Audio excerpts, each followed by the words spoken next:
Hello again, Internet, and welcome back to TV Coast to Coast, a semi-regular telegathering of TV critics posted all over the country.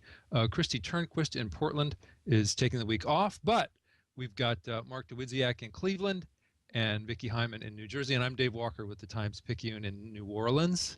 We're doing sort of a potpourri this time of all different kinds of television offerings. Starting off with Mark, who's going to talk about Wayward Pines coming up on Fox.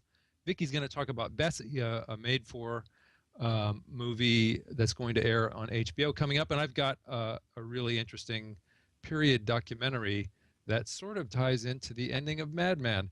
And if it doesn't, I'm going to make it. So we're going to start off with Wayward Pines. And I'm glad Mark is talking about this because I think this is really tricky. I think even if you define the genre too carefully on this show, it's almost a bit of a spoiler. It might be easier to think of it in terms of other things we've seen that are close, and I'm sure you're going to get at this, but definitely a Twin Peaks vibe, definitely a Lost thing going on here. I'll let you take over now and tell us how they execute this. Take it, Mark. Okay, well, and it's a tricky show to talk about because it's not a show that you just immediately go, wow, this is the second coming of Twin Peaks, and nor is it a misfire. There's a lot of stuff in this show that keeps you coming back, and if you keep coming back, you're rewarded for it. If you can make it to the third or fourth episode, you're going to find really good reasons to move to the town of Wayward Pines. And yet, even as you stick with it, you'll hate yourself for sticking with it at times because there are things about this show that drive you crazy. And that, I think, is very, very typical of M. Night Shyamalan. He is the producer and the director behind this. He's become a joke, a punchline in the industry for his excesses, for his self-indulgences. Supernatural used him as a punchline for a joke a couple of seasons ago when the writer character on Supernatural, somebody asked him why he didn't mention himself in the storyline, and he said, well, that's an M. Night level of douchiness, isn't it? So, I mean, he's become a punchline, and in some ways deservedly so. And yet you kind of forget this is the guy who did The Sixth Sense. This is the guy who did so much wonderful stuff. Well, there's a talented filmmaker here. This series embodies all of his incredible, formidable strengths as a filmmaker and his excesses. And the excesses are here, and that's what occasionally will drive you crazy. But what's intriguing about this show, you're just going to keep coming back because you want to figure it out. And as Dave mentioned, there are a lot of reference points on this series. You're going to hear shows like Twin Peaks because it is unremittingly weird, this series. You're going to hear all sorts of other, you're going to hear Hitchcock, you're going to hear Charade, you're going to hear great classic thriller movies. But the thing that this reminded me of more than anything else, and I'm surprised more people haven't referenced it, is The Prisoner. Patrick McGowan's classic series about at this point, a Secret Service agent who winds up in a town where he has to figure out the rules, and it's obviously a government-controlled environment of some kind, and he doesn't know why he's there or how he got there, and he's figuring it out.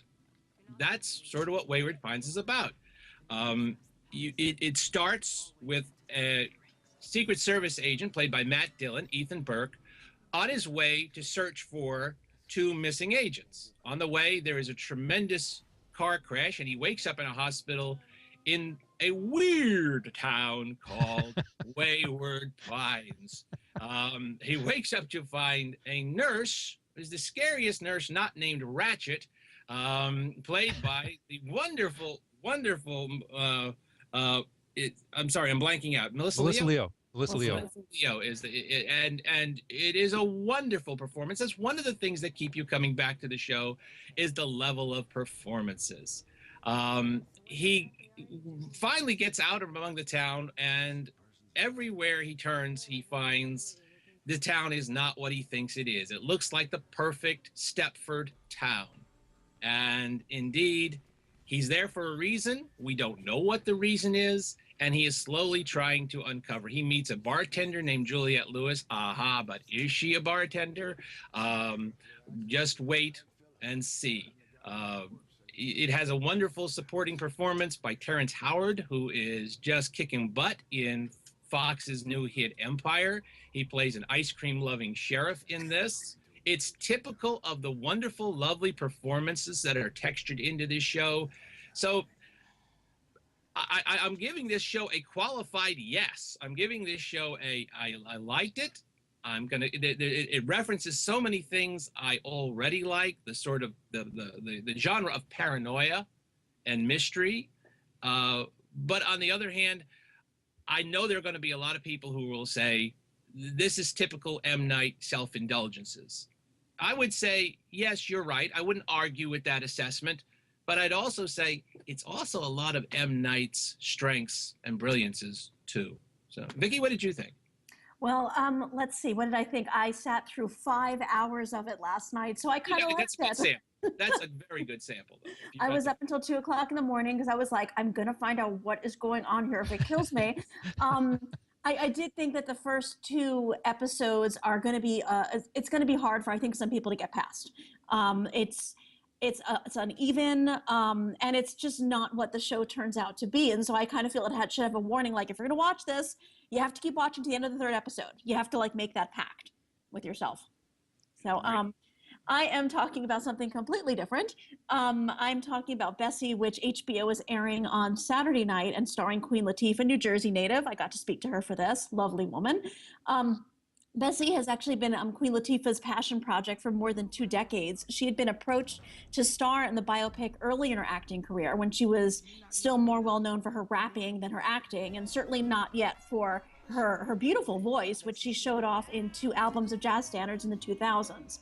And I'm glad she waited, because Queen Latifah here delivers a rich, full-throated performance of the Empress of the Blues, and one she admitted in her interview with me that she probably couldn't have done justice to in the early 2000s. Bessie spans from 1913 to 1927, following Bessie Smith as she rose through African-American vaudeville under the tutelage of Ma Rainey. And Monique, by the way, is just as good, if not better, than Queen Latifah. Really wonderful, layered performance. And Bessie Smith becomes one of the richest and most famous African-American singers of her time, all the while flouting conventions as an openly bisexual woman. She was a savvy businesswoman. She was also an alcoholic. She was brash and combative. She was unafraid to slice up a lover after taking too many liberties or scare off the Ku Klux Klan. But Queen Latifah also shows Bessie's vulnerable side, and particularly in a scene that probably everybody's going to be talking about. It's her first nude scene, and it's a scene where she strips off her makeup and her jewels, and finally her costume. And it's quiet, and it's really quite lovely. I just wish that the Bessie narrative had been more fully realized, the story. Like, we're supposed to fill in these blanks about how this motherless, abused child overcame her humble beginnings, seen in brief flashbacks, to achieve fame and fortune. And while it's easy to be distracted by the musical numbers and the gorgeous period sets and the costumes, you really want the film to explore Bessie's motivations a little bit more, how she was able to compartmentalize her very complicated love life, what prompted her to out of the blue adopt a son from an orphanage. That's kind of out of nowhere. There is a really wonderful sequence in the beginning of the movie about Ma Rainey teaching Bessie how to be a blues singer. Blues is not about people knowing you, it's about you knowing people. And I just wish we got to know Bessie a little bit more. I think Queen Latifah is probably going to rack up a couple of awards out of this one. I think it's definitely worth watching. It's actually, when you have such a likable performer and you have her in such a wonderful setting where obviously a lot of money was spent, it's just, makes me a little upset to see that the story isn't a little better. I don't know. Did you guys watch it? Yeah, I watched it, and I had sort of the same issues you did, but it's for sure one of these prestige HBO things that's just going to rack up Emmys. The production look, the music, the performances, which you pointed out, are especially Monique. Monique's amazing in this, and I don't know why, but it's out of left field for me. Also, Candy Alexander is in here and does a great job. Mark, did you get a chance to see it? Not yet, but now I'm anxious to. Yeah, I think it's really good, and I think it's going to do very well. And Vicki, is your interview posted yet, or? No, it's posting on Thursday, I believe, and then the Okay, release will be Friday. I'll be sure to link to it because I'm sure we're going to have a lot of interest in New Orleans in that, because actually Vernell Bagneris, who was in Treme and who is a choreographer, a New Orleans legend, did the choreography for that, and so he's an expert in that period style of performing. I really liked it.